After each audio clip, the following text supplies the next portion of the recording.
receta de spaghetti. Paso uno. Saca la olla para la pasta. Paso 2. Hierve agua en la olla grande con la sal. Paso 3. Añade la pasta en la olla.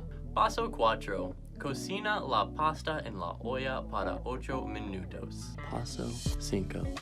Drena la pasta. Paso 6. Cocina la carne molida en el sartén. Paso 7. Añade la salsa de tomate a la carne demolida. Paso 8. Pela y pica el ajo y cebolla. Paso 9. Pon el ajo, cebolla y especias en el sartén. Paso 10. Cueza la salsa de carne.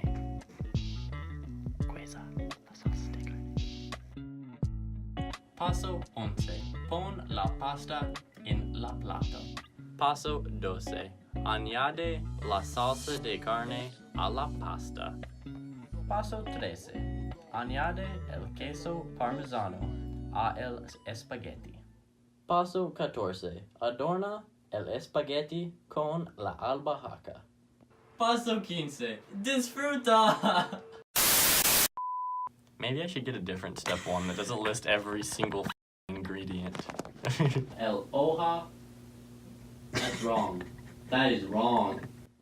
Go. I forget everything. Paso uno. Saca. I f***ed up. I love you, Weston. Do it again. Why?